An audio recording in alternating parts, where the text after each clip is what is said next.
9 TV Telugu digital news కు స్వాగతం. హుస్నాబాద్ మండలం రాములపల్లి వద్ద బండి సంజయ్ ప్రజాయాత్రలో ఉద్రిక్తత.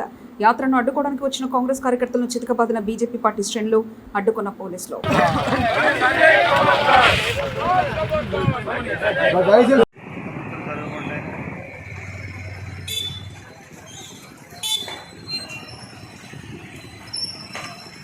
ఆల్రెడీ నీ బండి తీయాలి.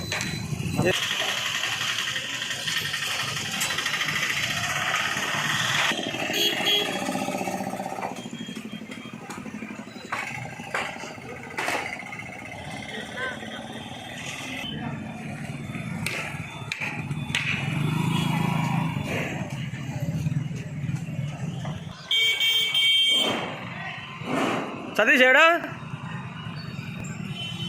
వాళ్ళు పోదాలా?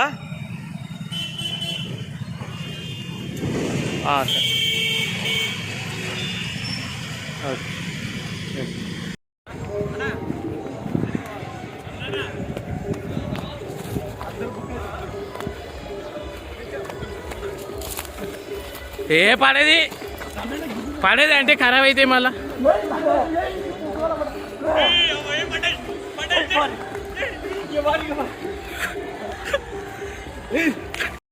అవమానపరిచిన బండి సంజయ్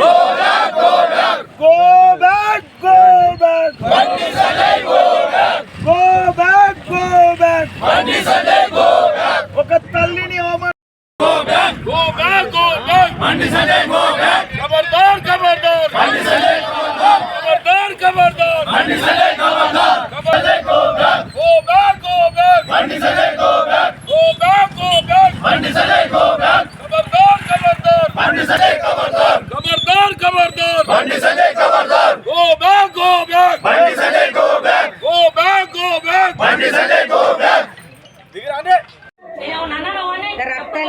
మొత్తం పొల్లు కొట్టిరు.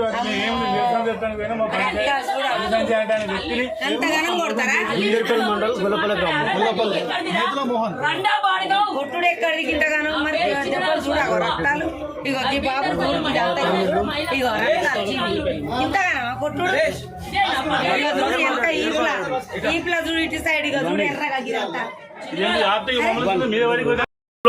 ఇట్లాంటి మాటలు మాట్లాడి మా ఎంపీ, మాజీ ఎంపీ, ఇప్పుడు ఎమ్మెల్యే, మంత్రిగా ఉన్న ప్రభాకర్ అన్న ఇట్లా మాట్లాడు సరి అయింది కాదని ఖండిస్తూ, ఆ మాటలు ఏ పార్టీ వాళ్ళ మీదనైనా ఎవరి మీదనైనా మాట్లాడొద్దని మేము హెచ్చరిస్తూ, ఆయనే దాని మీద క్లారిఫై చెప్పేదాకా, క్షమాపణ చెప్పేదాకా బొమ్మనపల్లి నుంచి బయటికి రానియం. మేము మహాత్మా గాంధీ ఏదైతే అహింసా పద్ధతులలో స్వతంత్రం తీసుకొచ్చాడో ఆ పద్ధతులనే ఈ బొమ్మనపల్లి బార్డర్ మీద నలుదిక్కులా మేము బటాయిస్తూ ఉన్నాం. ఆయన చెప్పినాకనే ఆయన బయటికి రావాలి, లేకపోతే మేము ఆయనతో మాట్లాడడానికైనా రెడీ. ఒక 5-6 అందరం పోతే ఆవేశాలు లొల్లీలు అయితే అనేటువంటి ఆలోచన పోలీసు చేస్తారు కావచ్చు, సమాజం చేస్తారు కావచ్చు. మాకు ఆవేశాలు అవసరం లేదు. ఆయన ఎందుకు మాట్లాడతాడు? ఇప్పుడే ఇట్లా మాట్లాడితే వచ్చే నెల 12కు నోటిఫికేషన్ వస్తుంది. ఎలక్షన్ వచ్చే వరకు ఇంకెలాంటి ఉద్రేకాలను సృష్టిస్తాడు? పోయినసారి మరి హిందూయిజం మీద ఇట్లాంటి మాటలు మాట్లాడి లబ్ధి పొందిండు. ఇప్పుడు చివరికి ఒక మాట చెప్పాలంటే, అస్సాం ముఖ్యమంత్రి బిషంత్ శర్మ అనేటైనా రాహుల్ గాంధీ, ప్రియాంక గాంధీ, రాజీవ్ గాంధీకే పుట్టినా అనేటువంటి ఒక మాట కూడా 3-4 నెలల క్రితం జరగడం జరిగింది. మరి ప్రియాంక గాంధీని చూస్తే భారతదేశంలో, ప్రపంచంలో ఇందిరాగాంధీ లెక్క ఉన్నదంటారు. రాహుల్ గాంధీని చూస్తే రాజీవ్ గాంధీ లెక్క ఉంటా అంటారు. మరి ఇట్లాంటి మాటలు వాళ్ళ నాయకత్వంలో, వాళ్ళ పార్టీలో మాట్లాడు అలవాటైంది. ఇది ప్రజలలో కూడా మంచి సంకేతాలు.